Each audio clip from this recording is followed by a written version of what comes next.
Hello, my name is Justin Bright, and welcome to Kerbal Space Program version 1.10.1 in my Next Small Step RP-1 Career Mode playthrough. And we are jumping right back in where we left off in the midst of our Apollo 5 mission to the moon, where we are doing the whole Saturn V Apollo thing. Where we had the Apollo service module in orbit with one crew member and then two coming down to the surface on the stock actual Apollo lunar module. So let's get right back to that, shall we? All right, so we are back. I have just reloaded the game with having fixed up the landing legs on our lander here, which broke through no fault of our own when we launched this vessel.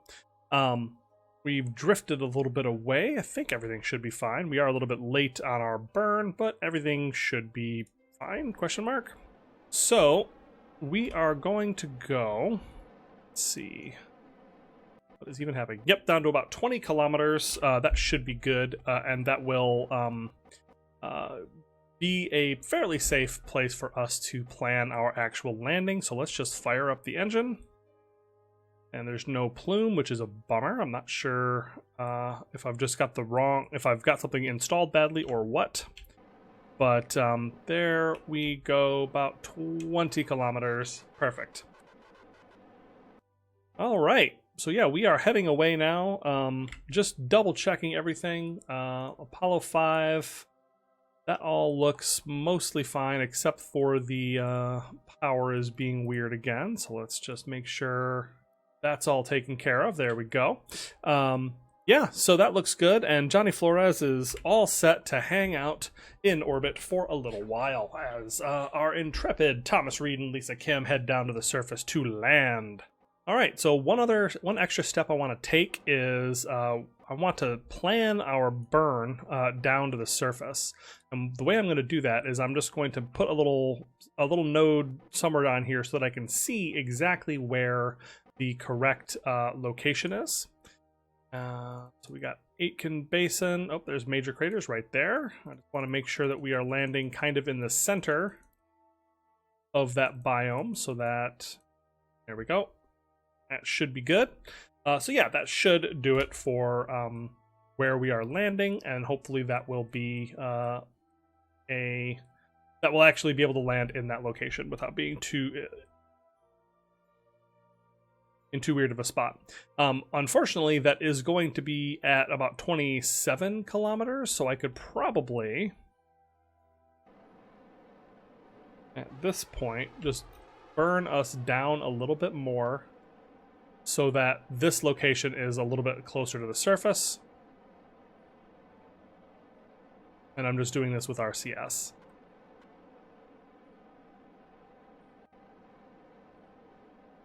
All right, so we got this down to about 11 kilometers, and that's fine. Like, I don't think that this is not going to be that big of a deal. So there we go. We are on our way. And looking through, we have a day and 22 hours of electric charge, 2 days of food, 24 days, 13 hours of water, 2 days, 12 hours of oxygen. And 3 days of whoa, I am almost there. And 3 days of the lithium hydroxide that we're using for the carbon dioxide scrubber. All right, so we are just about ready to fire up this burn. You can see the excellent surface. Roll us around to 0 so that I can manage this a little bit better. And this is a 10-minute burn that we are doing down to the surface, so we are going to want to start very early, but we should have plenty of delta V to make it happen, so there's no reason not to start it early and just keep it going, and then we can just manage the throttle on the way. All right, so we are firing up the invisible engine, and like I said, I wish that I knew what I'd done wrong here to make this not have that. So what I've done is I have both waterfall and real plume installed, and I have no idea if they don't work together. Like, I think they seem to work fine together, and on most engines it just has the waterfall thing override, but And then for things that don't have waterfall, it's supposed to use the real plume configuration. But in this case, it looks like it's not using either. But that makes me wonder if this ever actually had one. You know what I mean? Like, I don't know if this just didn't have a real plume, or if I've just have the wrong thing and I have it installed improperly. Who knows? Who's to say? It's not super important, but we are now on our way down towards the surface. Looking at some information about the actual Apollo 11 landing, it looks like the actual Apollo lunar lander burned its engine for 756.3 seconds. It's the kind of precision that you get when you have a window open on the right-hand side here. But they had the ability to really dial in a long burn to get this down. So I don't know if they just packed a little bit extra fuel than is packed in this version, or what, because I basically just slapped this thing on here with no fussing whatsoever, no changing of what was inside. I'm wishing now I might have wanted to like give myself a little bit more buffer on like the electric charge and stuff, but it seems to have lined up mostly with the mission parameters. The one thing that I did have to go in and update before I launched this thing was making sure that I had enough oxygen, because I definitely had less than a day's worth of oxygen. So I needed to ramp that up to make sure that we would be safe on the surface for the entire time that we're there. Electric charge, I know, is not going to be as much of an issue, because we are going to be time warping through a big chunk of the 36 hours, and during that time the avionics is going to turn off. So we don't have to worry about that as much, but all the other values are much more important. Like, we don't have infinite water, but we do have a huge amount of water on here for some reason. We probably could have cut that down a little bit. But everything else should be good to go, and I think I added nitrogen. I'm pretty sure I added nitrogen so that I can make sure that I'm able to do some EVAs on the surface. That would be very important. I mean, technically I don't need nitrogen for an EVA now that I think about it, but it's nice to have it so that I can use the jetpack. So that's really the only thing there. Like, it's good to be able to do those things if you feel like you need to. All right, so we are 27 seconds past our 27 seconds past our suicide burn. So what I'm going to do now is I'm going to just turn off this node. The node is no longer important, and I'm just going to manually doctor our landing trajectory like I did with our Mars landings. And you can see that we have slowed down, and the suicide burn countdown is now going in the other direction, because we want to manage how fast we are coming down. Because with an incredibly slow landing engine like this one, so slow that it's completely invisible, that you need to make sure that you're not going to slam into the ground before you're able to actually cut all of that surface velocity, because we're still traveling a little bit less than a kilometer per second. One thing that we're probably not going to need to do is do the, I don't want to say abort, but we're not going to have to like choose and then re-choose a landing site, which is something that Neil Armstrong and Buzz Aldrin had to do on their first landing. So when they were coming down in the same slow way, they picked out their landing site, and or it was picked out for them as part of the mission plan. But as they were coming down, Neil Armstrong, he looked out of the command structure, and oh my gosh, that's terrifying. And he saw that there was boulders, there was debris, there was and they were coming down in a crater, and they determined that that was a little too dicey for him, and he took semi-automatic control, or semi-manual control. So he was able to divert and spend a little bit of extra fuel in getting clear of this crater, so that they would have a place that he determined was a little bit safer and a little bit less dicey to touch down in. So we're probably not going to need to do that, because despite the absolute gorgeous texturing of the RSS, we don't actually have to worry about debris smashing the bottom of our ship. Right? It's just not something that we have to worry about. That's just not something that is that you need to worry about in Kerbal Space Program in general. Like, I kind of wish that it was, honestly, that there was, well, pardon me while I go on this little rant here, but I wish there was actually something to do on planets other than go to individual biomes to get more and more science. But that's, you know, neither here nor there for what we're doing. I'm moving us to about 20-degree pitch to try to cut some of this. I just want to get the suicide burn countdown about right, because that is calculating how much time it's going to take to finish burning off, and we are coming down below 3.5 kilometers, depending on the size of the crater that we are underneath, or above, I should say, the size of the crater that's underneath us. But we are running out of altitude a little bit here, so I want to make sure that we are going to be okay on that. So anyways, yeah, there's just not a whole lot of stuff on the surface to do, and there's also not a whole lot of stuff on the surface in the way of hazards, right? Like things that could break your ship and kill you if you're not paying attention to them or whatever. Which is good, probably. Like, I can imagine that would be a very difficult thing to do procedurally, like to make it seem interesting and fair over the entire span of the moon. But in any case, I digress, and I am now tilting us quite a bit more sideways because we are very close to the terminal part of our descent. Our vertical speed is 25, we're accelerating above 26 kilometers, but we only have 120 kilometers of velocity remaining. So I am just basically going to match our surface velocity. We are 800 meters above the surface. Still burning at 100%. We have tons of fuel left, just a huge amount of fuel left, actually. And I am going to start slowing, throttling down as we get to the final part of this. Let's see, we are at 22 kilometers per second, 350 meters above the surface. There we go. We are just about there. We have killed our horizontal velocity almost completely, and we are now heading straight down towards the surface. Beautiful. Ah, that's so good. We're going to switch to up guidance so that we are just facing straight up and down.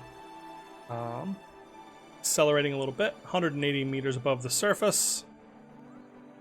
Oh my god, just this amount of buffer is just ridiculous. It feels very nice. It's just so cushy. We are 100 meters above the surface.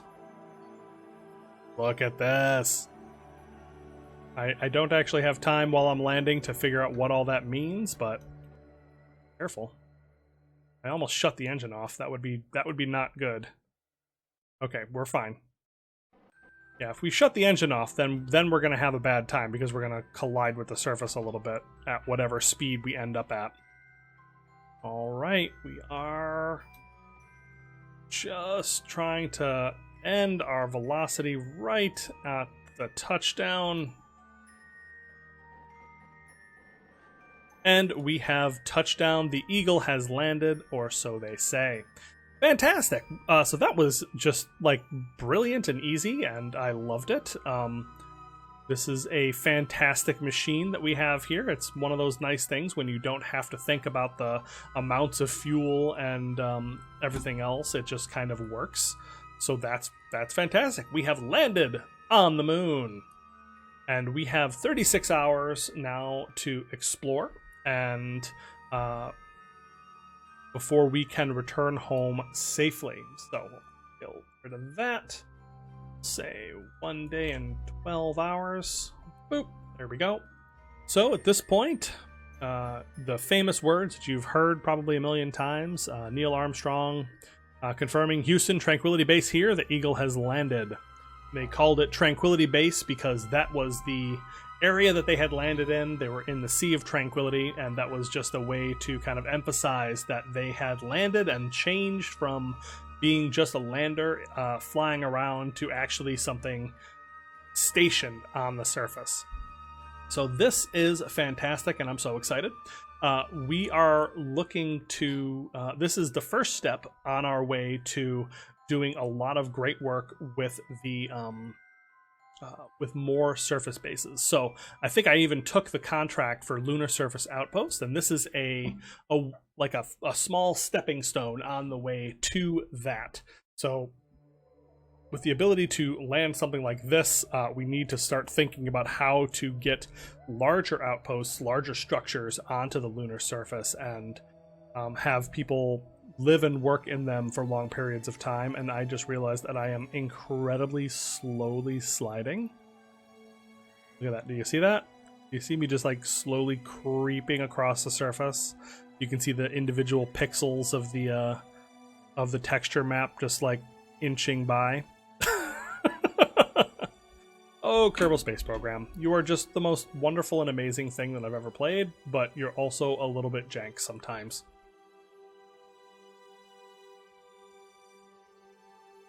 So yeah, that is just fantastic, and we are here and all set and ready to go. This engine is done, so we can just shut that down, and it has no more ignition, so we don't have to worry about that when we launch the Ascent module. Neil Armstrong and Buzz Aldrin spent 2.5 hours doing operations and preparing on the surface here before they got out and did their EVAs, but I don't see any reason for us to spend quite that much time. We have, see, my ladder extends just about down there. It sort of kind of approximates the way that the real lunar modules legs have the ladders kind of built into them and off over the side. Yeah, I'll like put a picture of it right here, but yeah, this is what the thing actually looked like, and this is a pretty close approximation, but it's kind of interesting because the top part looks like amazing and like highly detailed, but then the bottom part, like, I'm not sure if I think it's just trying to approximate foil, like the wrapped foil and the squishiness of that, but it makes it look kind of chunky and like almost like it's not finished, but that's not, it's just what they were going for. It just happens to be the way that looks. So anyways, yeah, we'll have a picture over there, and yeah, let's take a look at our systems. Let's make sure everything is okay before we get all excited. Can't shut down the avionics while we're crewed, but while we are in time warp, put a little 5x time warp, you can see that nothing happens, that we are not able to turn off the power. Okay, so they're the avionics, so that's not great, but that should be fine. We should have enough time for everything here, so I'm not that stressed about it. So let's turn on the lights inside. What else can we do?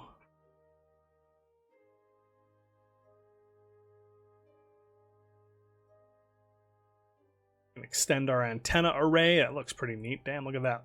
Look at all these little dishes and things pointing down at the surface. I feel like that's not supposed to be where they're pointing at this particular point. There's no science to be, well, actually there's tons of science to be done. We can do the crew report. Boop. And we can do telemetry analysis because we haven't been to this part of the moon. And yeah, so that's our time that we are going to spend getting this science done while the two astronauts prepare themselves in their outside EVA suits and get ready to really do the work.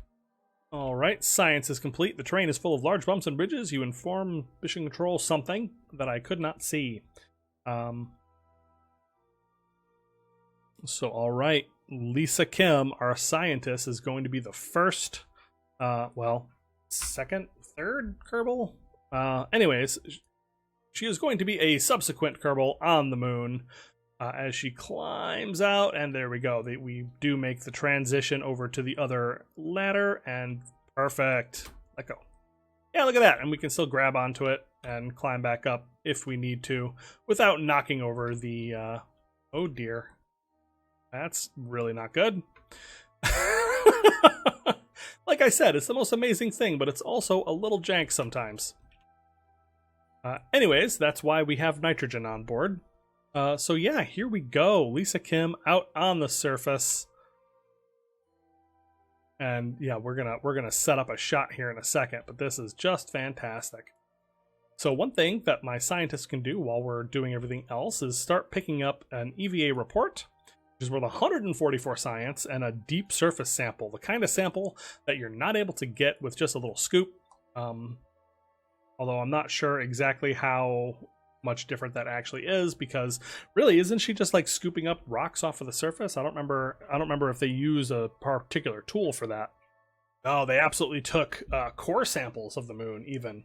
So they actually had a little drill that they were able to use to dig out a core sample and then use little geologist hammers to actually out of nitrogen? The heck? Where'd all the nitrogen go? I had 100. You don't have 100 on you, do you? Weird. Well, that's fine. Hopefully I don't do anything that okay, you know what? Let's just... You can't save while Kerbals are on a ladder. Alright, I have no idea why there's no nitrogen, but we are on our way out with Thomas Reed, getting ready for our photo op. Hopefully nothing fires him off into the air or above the surface like it did for Lisa Kim, because he doesn't have any way to control that. Alright, so let's put a little flag down, I think. Is that a thing? Plant a flag? Sparkling! Oh, it's backwards, you fools! Alright, so we have just a little commemorative plaque that we're putting down for the Apollo 6 landing site of Lisa Kim and Thomas Reed,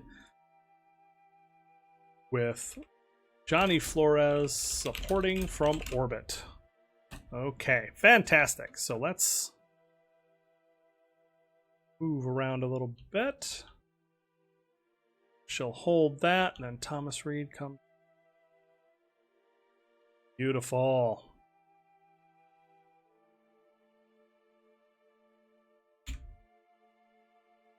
Absolutely fantastic, and Lisa Kim is just thrilled to be here. It seems a little bit terrified of some space of some moon dust, but you know, is what it is there. So yeah, there we go. We have got it. Let's get. I don't think there's any reason to bring 2 samples home, but.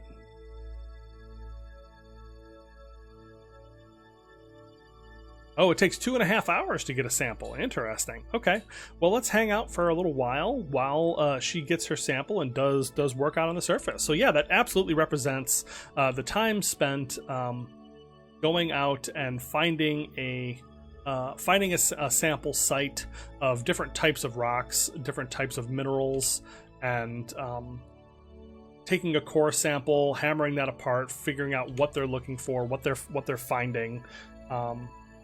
They even found new types of minerals that had not been identified on Earth previously, but have since been found on Earth, which I find is very, very interesting. So yeah, they came in peace for all mankind and did a whole bunch of really cool science and work on the surface, and now we just have 2.5 hours until we have finished the first phase of this mission. Alright, Lisa Kim has completed her work in obtaining core samples, digging up, hammering apart rocks, and finding the interesting stuff. So now she is going to get back on board. We could bounce around on the surface, but there's not, like I said, not a whole lot to see. I mean, there's no reason I can't just bounce around a little bit. Oh my god. Okay, so here's the reason why you don't want to bounce around a little bit. I'm gonna reload my game here really quick.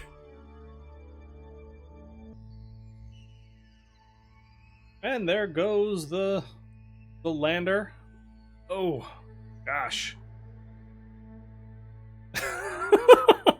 Alright, let's stop messing around and just get this finished, shall we?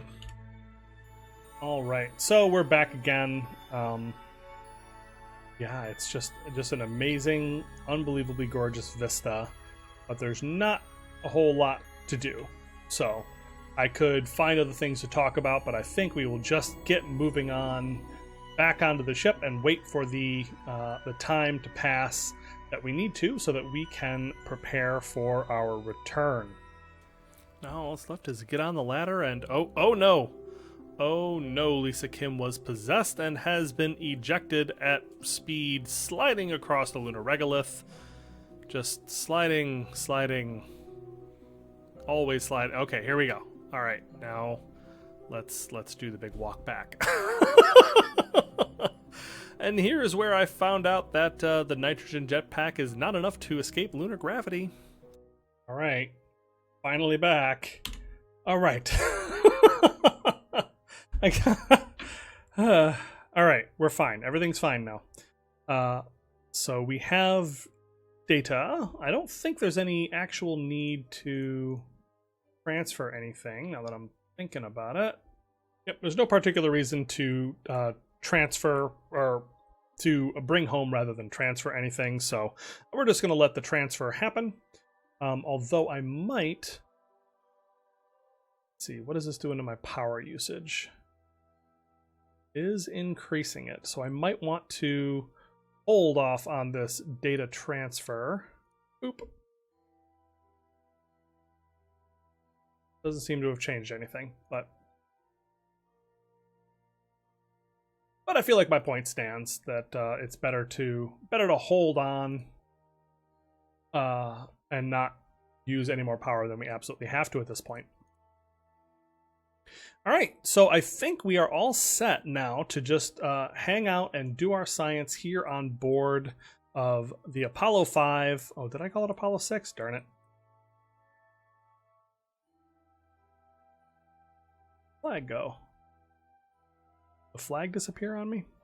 So on board the Apollo 5, which I think I erroneously called on the flag Apollo 6. But yeah, we are ready to now belt in for the... Not landed, that's not great either. You're under acceleration. Not sure why we are considered in space above the surface, but that's not great.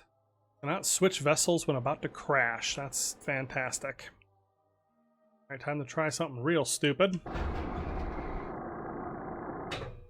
The legs are giving me trouble. Let's just sit on the engine bell.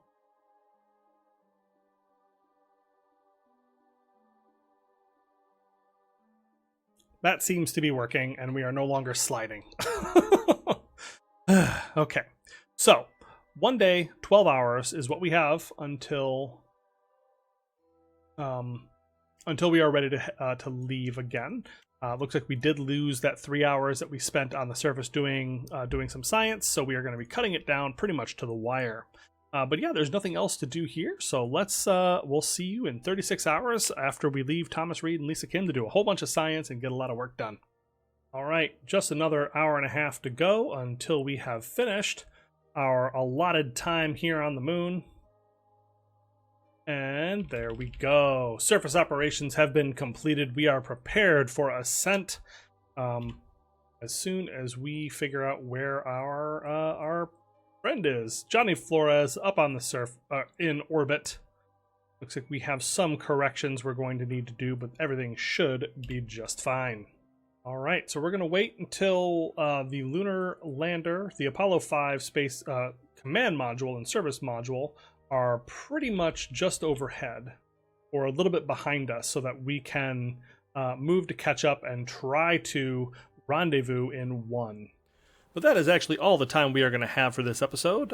Things have been a little bit shorter, as in the episode length, but we've still been getting a lot done. So we have been getting through some major milestones here with our lunar landing. So we have gotten down to the surface, and now it's just a matter of getting back up, rendezvousing with the orbiting craft, and then getting back home. And it's one of those things that the first time we do it, it takes a little bit longer, and I spend a little bit more time on it in the series. But then after we've done it once, then I start skipping more and more of the runtime of that. But that is what we're going to leave this one at for now, and we will get back to the rendezvous in the next episode. If you enjoyed this one, please let me know what you think down in the comments below. Like and subscribe, and I will see you next time.